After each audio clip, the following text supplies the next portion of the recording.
हम एक स्टूडेंट को देखते हैं जिसका नाम किम मिन है। सुबह के अलार्म से उसकी आंख खुलती है और वो खुद से कहता है स्कूल न जाना पड़े या फिर रास्ते में कोई छोटा मोटा एक्सीडेंट ही करवा दो, रिकवर होने में 2 साल लग जाएं और सीधा ग्रेजुएशन का दिन आए। सच बताऊं तो मुझे मौत से डर नहीं लगता, मौत से भी ज्यादा खौफनाक मेरा ये नर्क जैसा स्कूल है।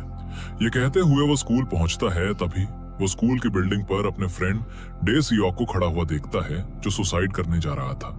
फिर हम फ्लैशबैक में देखते हैं कि क्लास का एक स्टूडेंट है जिसका नाम जून ह्योंग है। वो क्लास में बैठकर फोन चला रहा था।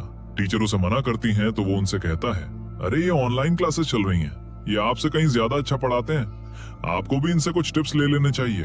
तो टीचर कहती हैं, क्या तुम्हें अपने टीचर से बात करने की तमीज नहीं है? इस पर वो बहुत ही एटीट्यूड में बोलता है, अरे कुछ दिनों के लिए तो आई हो यहाँ, खुद को परमानेंट टीचर मत समझो, कहो तो अपने डैड से कहकर तुम्हारी नौकरी पक्की करवा दूं, इसलिए फालतू की बकवास बंद करो और जाकर अपना काम करो। उसका टीचर से इस तरह बदतमीजी करना डे सियोक को सही नहीं लगता, इसलिए वो उसको एक पंच मार देता है और कहता है, तू अपनी इन घटिया हरकतों से बाज नहीं आएगा ना। तभी जून ह्योंग के जो चमचे थे वो सभी मिलकर डे सियोक को पीटना स्टार्ट कर देते हैं। टीचर उन्हें रोकती हैं पर वो लोग उन्हें भी पकड़ लेते हैं। बाकी और कोई भी डे सियोक की हेल्प नहीं करता। उसे बुरी तरह पीटने के बाद वो लोग उसका एक अजीब सा गेटअप करके उसे पूरे स्कूल में घुमाकर इंसल्ट करते हैं। ये सब देखकर किम मिन उनकी शिकायत टीचर से करने के लिए जाता है। तभी वो टीचर्स की बातें सुनता है जो कह रहे थे, ये आजकल के बच्चे सिर पे चढ़ गए हैं, आखिर हम करें तो क्या करें। तो दूसरे टीचर बोलते हैं, ये तो सोचना भी मत कि हमारे डांटने से सुधरने वाले हैं, हालात पहले से बहुत ज्यादा खराब हो चुके हैं। स्कूल का सत्यानाश तो उसी दिन हो गया था जब स्टूडेंट्स पर हाथ उठाने पर बैन लगा था। मेरा तो इन्हें पढ़ाने का जरा भी मन नहीं करता। ऊपर वाले का शुक्र मनाओ कि किसी स्टूडेंट ने अब तक हमें कैंची नहीं घोंपी है। याद है ना 2 साल पहले क्या हुआ था, एक टीचर का ऐसे ही मर्डर कर दिया गया था। कल को हमारा भी नंबर आ सकता है, इसलिए मैं तो इन बच्चों के मुंह ही नहीं लगता। इसके बाद सीन वापस से प्रेजेंट में आता है जहां डे सियोक बिल्डिंग से कूदकर सुसाइड कर लेता है।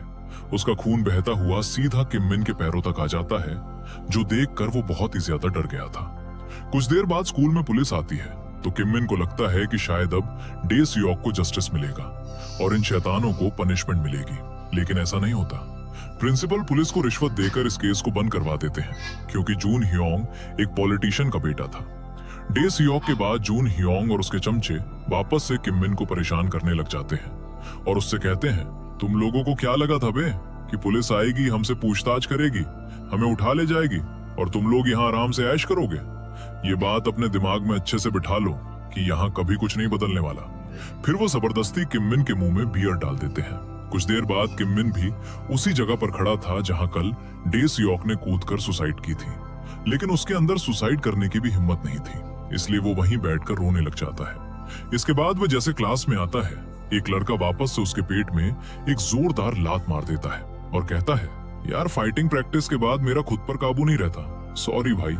इस पर किम मिन कहता है, कोई बात नहीं। लेकिन फिर भी वो लड़का किम मिन को दोबारा से बहुत बुरी तरह पीटने लगता है और कहता है, ले भाई तू भी मुझे एक बार मार ले। फिर अपनी आंखें बंद करके अपना गाल आगे कर देता है, क्योंकि उसे पता था कि किम मिन में तो मारने की हिम्मत ही नीड सी नहीं है। पर तभी उसके गाल पर एक जोरदार तमाचा पड़ता है, जिससे उसका सिर घूम जाता है और वो आंखें खोलकर देखता है तो सामने कोई और ही खड़ा था, जो कि इस ड्रामा का मेन लीड वाजिन है और ये स्पेशल फोर्स कमांडर रह चुके हैं। वो लड़का वाजिन की तरफ देखकर कहता है, अभी अभी तूने मुझे मारा ना, साले तू है कौन? ये कहते हुए वो उनकी तरफ जाता है। तभी वाजिन बोलता है, बड़ों से बात करते वक्त तमीज नहीं भूलते बेटा। ये बोलकर वो उसके गाल पर एक और जोरदार तमाचा मार देता है। इस पर वो लड़का उस पर हाथ उठाने के लिए उनकी तरफ बढ़ता है और वाजिन दोबारा उसे इस तरह मारता है कि वो कुछ दूर तक फिसलते हुए जाता है और बेहोश हो जाता है। उसके पास आकर वाजिन कहता है, स्कूल आकर पढ़ाई किया करो, ये गुंडागर्दी नहीं। तभी वहाँ जुन ह्योंग आ जाता है और उससे पूछता है, तुम कौन हो बे? तो वाजिन कहता है, मैं इस स्कूल का नया टीचर हूँ। जुन ह्योंग बोलता है, अच्छा तो तुम टीचर हो, पर तुम्हें पता होना चाहिए कि टीचर बच्चों पर हाथ नहीं उठा सकते। चलो सब लोग इसका वीडियो शूट करो। सब लोग उनका वीडियो शूट करने लग जाते हैं और वीडियो के बीच में भी वाजिन उनकी और भी पिटाई कर देता है और कहता है, थोड़ा अच्छे एंगल से शूट करना, आजकल ऐसी रील्स बहुत वायरल होती हैं। तभी वहाँ पर प्रिंसिपल आ जाते हैं और वाजिन को रोककर पूछते हैं, कौन हो तुम? तो वाजिन अपना आइडेंटिटी कार्ड दिखाकर बताता है, मैं एजुकेशन राइट प्रोटेक्शन ब्यूरो का इंस्पेक्टर हूँ। तो प्रिंसिपल चिल्लाते हुए कहते हैं, तो क्या एक टीचर स्टूडेंट पर इस तरह हाथ उठा सकता है? तो वाजिन कहता है, इस ब्यूरो ने मुझे पूरी पावर दे रखी है, कि मेरे पढ़ाने और सिखाने के तरीके पर कोई उंगली नहीं उठा सकता। जो स्टूडेंट बातों से समझेगा उसे मैं बातों से समझा लूंगा, लेकिन जो लातों के भूत हैं उनका भूत मैं लातों से ही उतारूंगा। आज से मैं यहाँ सभी को तहजीब का असली सबक सिखाऊंगा। इसके बाद वाजिन ऑफिस में आकर प्रिंसिपल से कहता है, देसौक जिस क्लास में था मैं उसी क्लास को पढ़ाऊंगा। तो प्रिंसिपल कहते हैं, यहाँ के सभी बच्चे बहुत हाई क्लास फैमिली से आते हैं, अगर उनके बच्चों के नंबर्स कम हुए तो वो लोग हमारी वाट लगा देंगे। वाजिन बोलते हैं, अच्छा तो ये प्रॉब्लम है, पर अगर हम इन अमीर ज़ादों से डरने लगे तो फिर इन्हें सही रास्ता कौन दिखाएगा। फिर वो क्लास में आकर सभी बच्चों की अटेंडेंस लेता है। जब देसौक का नाम आता है तो उसकी डेस्क खाली थी। वो सभी से पूछता है, तुम लोगों को पता है कि उसने सुसाइड क्यों की थी? तो जुन ह्योंग का एक चमचा बोलता है, अरे वो फेल होने के डर से टपक गया, वो इतना बड़ा गधा था कि एग्जाम देने से ही डर गया। ये बात वो बड़े ही मजे से बता रहा था। तभी वाजिन उसके लिप्स पकड़कर खींच लेता है और कहता है, यहाँ किसी की जान गई है और तुम्हारी ये कैंची जैसी जबान उसका मजाक बना रही है। ये क्लास तो सच में कमाल की है। हमारा ब्यूरो तुम्हारे जैसे नमूनों की ही तलाश में था। अब तुम सब चुपचाप पुशअप की पोजीशन में आ जाओ, मैं सिर्फ 3 तक गिनूंगा।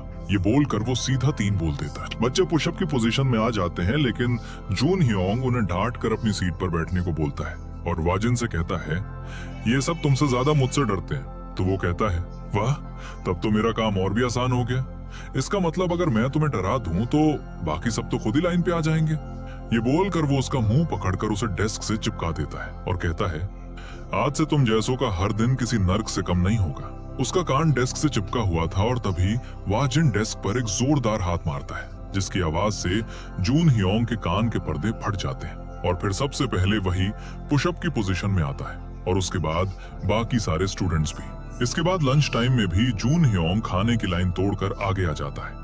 जब वाजिन उसे पीछे जाने के लिए कहता है तो वो खुद ही अपने हाथ से खाना उठाकर अपनी प्लेट में रख लेता है और जाकर डस्टबिन में फेंक देता है। पर तभी पीछे से उसे एक जोरदार लात पड़ती है और डस्टबिन का सारा खाना उसके ऊपर गिर जाता है। वाजिन बहुत ही प्यार से कहता है, अरे यार, तुम एक पॉलिटिशियन के बेटे हो, ये गंदी यूनिफॉर्म पहनकर अच्छे थोड़ी लगोगे। ये बोलकर वो पोछा लगाने वाले कपड़े से उसका मुंह साफ करता है और फिर उसे उसके सिर पर ही रख देता है और कहता है, अरे वाह, इसमें तो तुम बिल्कुल पापा की परी लग रहे हो। बाकी सब लोग इसकी रील बना लो यार। ये देखकर सारे बच्चे जून ह्योंग का मजाक उड़ाते हैं। वाजिन जून ह्योंग से कहता है, तुमने खाना गिराया है तो सफाई भी तुम्हें ही करनी पड़ेगी। लेकिन वो सफाई किए बिना ही वहां से चला जाता है। पर जब वो घर पहुंचता है तो वहां उससे पहले वाजिन उसके डैड ग्वांग के पास बैठा हुआ था और फ्रूट्स एंजॉय कर रहा था। जब जून ह्योंग घर आता है तो उसके डैड वाजिन से कहते हैं, बताइए आपको इसके बारे में क्या कंप्लेन करनी थी? तो वो बताते हैं, आपका लाडला बेटा स्कूल में गंदगी फैलाने के बाद बिना सफाई किए ही भाग आया, तो मैं बस इसे वापस ले जाने आया हूँ। तभी जून ह्योंग गुस्से में डैड से बोलता है, डैड ये जानबूझकर मुझे टारगेट कर रहे हैं, ये मुझे देसौक के केस में फंसाना चाहते हैं। ये सुनकर डैड को भी गुस्सा आ जाता है, लेकिन वाजिन उन्हें इग्नोर करके सीधा जून ह्योंग के कान पकड़ता है और उसे वहां से ले जाने लगता है। तभी ग्वांग बोलते हैं, तुम बहुत बड़ी गलती कर रहे हो। तो वाजिन कहता है, आपके इस बिगड़े हुए बेटे को सुधारने में अब मुझसे कोई गलती नहीं होगी। और फिर उसे ले जाकर वो स्कूल में टॉयलेट साफ करवाता है। साफ करते हुए जून ह्योंग टॉयलेट में अपना सिर लड़ा लेता है। थोड़ी देर बाद ग्वांग स्कूल आते हैं और वाजिन से कहते हैं, मेरे बेटे के सिर पर ये चोट कैसे लगी? तो वो कहता है, मैंने उसे सिर्फ टॉयलेट साफ करने के लिए कहा था, अपना सिर फोड़ने के लिए नहीं। इस पर ग्वांग बोलते हैं, तो क्या उसने तुम्हें फंसाने के लिए सब नाटक किया? वाजिन बोलते हैं, जी हाँ, बिल्कुल ऐसा ही किया, क्योंकि अगर मैं मारता ना तो चोट इतनी मामूली नहीं होती। इस पर ग्वांग अपने गुस्से को कंट्रोल करते हुए कहते हैं, लगता है तुम्हें किसी का डर नहीं है। तो वाजिन बोलते हैं, अगर एक डॉक्टर अपने पेशेंट से डरेगा तो उसका इलाज कैसे करेगा? एक लॉयर अगर अपने क्लाइंट से डरेगा तो उसका बचाव कैसे करेगा? वैसे ही एक टीचर अगर स्टूडेंट से डर जाए तो उन्हें सिखाएगा क्या? तो ग्वांग बोलते हैं, अगर मैंने इस मैटर में हाथ डाला तो याद रखना, इसका अंजाम बहुत बुरा होगा। वाजिन कहता है, ERPB एक नेशनल ब्यूरो है, आपको पूरे देश से लड़ना पड़ेगा। दूसरी तरफ जून ह्योंग और उसके चमचे वापस से किम मिन को मारने में लगे हुए थे, ये बोलकर कि उसने ही एजुकेशन ब्यूरो में कंप्लेन करके वाजिन को यहाँ बुलाया है। उन लोगों से मार खाने के बाद किम मिन टेरेस पर जाकर खड़ा हो जाता है। वो वहां से कूदने की हिम्मत कर रहा था, तभी पीछे से वाजिन उसे पकड़ लेता है और कहता है, अब तुम्हारी जान मेरे हाथों में है, बोलो बचा लो या नीचे फेंक दो। लेकिन वो बहुत ज्यादा डर रहा था और कहता है, प्लीज मुझे बचा लो यार। तो वो उसे पीछे की तरफ फेंकता है और फिर उसे ग्राउंड में ले जाकर कहता है, जून ह्योंग और उसकी गैंग हमेशा तुम्हें पीटते रहते हैं, तो तुम कब तक ऐसे ही मार खाते रहोगे? वो कहता है, अगर बदले में मैं भी उन पे हाथ उठाऊंगा तो क्या सच में कुछ बदल जाएगा? वाजिन कहता है, मैंने कब कहा कि तुम उन पर हाथ उठाओ? तुम वहां से पतली गली पकड़ के भाग जाया करो ना। तो किमिन बोलता है, पर मैं कब तक भागता रहूंगा?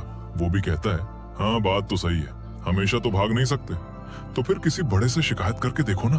तो किमिन कहता है, इससे कोई फायदा नहीं होने वाला। वाजिन बोलता है, जब तक फायदा ना हो तब तक कोशिश तो करनी पड़ेगी ना, इस दुनिया में अभी भी अच्छे लोग बचे हैं। इसके बाद वो किमिन की भागने की प्रैक्टिस करवाता है और उसको अपने साथ कैंटीन में खाना खिलाने भी लेकर आता है। फिर हम ग्वांग को देखते हैं जो एजुकेशन मिनिस्टर गैंग के पास आते हैं और कहते हैं, मैंने सुना है कि ये एजुकेशन ब्यूरो आपने ही खड़ा किया है, आखिर आपको ये फालतू का ब्यूरो बनाने की जरूरत क्या थी? मिनिस्टर गैंग बोलते हैं, क्योंकि मुझे तकलीफ होती है। आपने सुना ही होगा, 2 साल पहले एक टीचर को उसी के स्टूडेंट ने जान से मार दिया जिसे वो पढ़ाया करती थी। इसीलिए मैंने ये ब्यूरो बनाया है ताकि स्कूल्स का सिस्टम सुधारा जा सके और दोबारा ऐसा कुछ ना हो। ग्वांग कहते हैं, इस ब्यूरो को जल्द से जल्द बंद करवा दें और उन्हें इनडायरेक्ट धमकी देते हैं कि अगर उन्होंने ऐसा नहीं किया तो वो उनका पॉलिटिकल करियर खत्म कर देंगे। पर इन बातों पर मिनिस्टर गैंग सिर्फ हंसते रहते हैं। फिर हम एक इवेंट का सीन देखते हैं जहां आज ग्वांग अपनी स्पीच देने वाले थे। वहीं पर सभी रिपोर्टर्स के फोन में एक नोटिफिकेशन आता है। तभी ग्वांग वहां आ जाते हैं तो सभी रिपोर्टर बहुत ही गुस्से में उनसे पूछने लगते हैं, क्या ये सच है कि आपने चुनाव लड़ने के लिए रिश्वत दी है और आप अपनी ही सेक्रेटरी को सेक्सुअली हरास करते रहे हैं? क्या आपने गवर्नमेंट प्रॉपर्टी का अपने पर्सनल कामों के लिए गलत इस्तेमाल किया है? उन क्वेश्चन से परेशान होकर वो वहां से रूम में आ जाते हैं जहां मिनिस्टर गैंग पहले ही होते हैं। उन्हें देखकर गुस्से में ग्वांग बोलते हैं, इन सब के पीछे तुम्हारा ही मास्टरमाइंड है ना, तुमने ऐसा क्यों किया? मैंने तुम्हारा क्या बिगाड़ा था? तो मिनिस्टर गैंग बोलते हैं, आपके बेटे को सबक सिखाने के लिए आपकी बर्बादी बहुत जरूरी थी, काश आपने अपने बेटे की परवरिश पे थोड़ा ध्यान दिया होता। ये बोलकर वो वहां से चले जाते हैं। ये पूरा मैटर सोशल मीडिया पर जल्दी वायरल हो जाता है। ये न्यूज मिनिस्टर गैंग और वाजिन भी देखते हैं।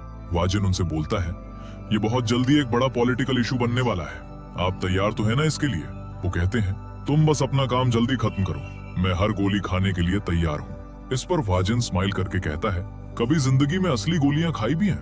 एक गोली भी सही जगह लग गई ना तो सीधे ऊपर जाओगे। तो मिनिस्टर गैंग बोलते हैं, अरे मुहावरा है यार, कोई सच में थोड़ी ना मुझे गोली मारने आ रहा है। तो वाजिन कहता है, मैं भी तो बस मजे ले रहा था। दूसरी तरफ हम जून ह्योंग को देखते हैं। वो जिन चमचों के साथ मिलकर दूसरों को परेशान किया करता था, उसका बुरा टाइम आने पर वो चमचे उसे ही परेशान करने में लगे हुए थे। इसीलिए वो पूरे स्कूल में केरोसिन डाल देता है और जलाने की कोशिश करता है। पर तभी वाजिन वहां आ जाता है और उससे कहता है, तुम्हें अपनी घटिया हरकतों का जरा सा भी पछतावा नहीं है ना? ये बोलकर वो अपना लाइटर जलाता है, जो देख जून ह्योंग बहुत ही डर जाता है। तो वाजिन कहता है, अब डर क्यों रहे हो बे? तुम भी तो आग ही लगाना चाहते थे ना, लो लग गई। ये बोलकर वो अपना लाइटर जमीन पर फेंक देता है और वहां आग लग जाती है। जून ह्योंग चीख चीख कर अपनी हेल्प के लिए भीख मांगने लगता है और अपनी गलती की माफी भी मांगता है। उसकी आंखों में जब मौत का डर साफ नजर आने लगता है, उसके बाद वाजिन आग बुझाकर उसे बचा लेता है और उसका कॉलर पकड़कर बोलता है, तुम्हारी तरह देसुक को भी मौत से डर लगता था, लेकिन सिर्फ तुम जैसों की वजह से उसे सुसाइड करनी पड़ी। पहले फ्लैशबैक में दिखाया जाता है कि देसुक के डैड एक बिजनेस ओनर थे। जब उन्हें पता चलता है कि देसुक को स्कूल में परेशान किया जा रहा है तो वो इसके खिलाफ अकेले ही प्रोटेस्ट करते हैं, लेकिन इसके बाद ग्वांग उनका बिजनेस ही बर्बाद कर देते हैं। इसके लिए देसुक जून ह्योंग से माफी मांगता है और कहता है, मैं किसी को भी तुम्हारे बारे में कुछ नहीं बताऊंगा, पर प्लीज मेरे डैड को बर्बाद मत करो। अपने डैड से कहो कि मेरे डैड को छोड़ दे, तुम जो बोलोगे मैं सब करूंगा। इस पर वो कहता है, तो जा और जाकर मर जा। और इसके बाद ही देसुक ने सुसाइड कर ली थी। उसने सुसाइड इन चीजों से बचने के लिए नहीं की थी, बल्कि ये सब ठीक करने के लिए की थी। प्रेजेंट में वाजिन कहता है, स्टूडेंट्स को लाइन पर लाने के लिए हम उन्हें वही दर्द देंगे जो उन्होंने दूसरों को दिया है, ताकि उन्हें यह एहसास हो कि उन्होंने जो किया वो कोई गलती नहीं, बल्कि एक ऐसा गुनाह है जो दूसरों की जान तक ले सकता है। स्टूडेंट के लिए सबसे अच्छी शिक्षा वही है जो उसे जिंदगी का असली सबक सिखाए। लेकिन अब भले ही तुम्हें अपनी गलती का एहसास हो गया हो, पर देसुक तो कभी लौटकर नहीं आने वाला। इसके बाद जुन ह्योंग और उसके साथ जो दूसरों को परेशान करने वाले लड़के थे, उन्हें अरेस्ट कर लिया जाता है। इस स्कूल को सबक सिखाने के बाद वाजिन यहाँ से चला जाता है। उसके बाद हम उसको एक लड़की की ग्रेव पर देखते हैं जिसका नाम गा यून था और वो उसकी फियांसे थी। दूसरी तरफ हम कुछ दूसरे पॉलिटिशियंस को देखते हैं जो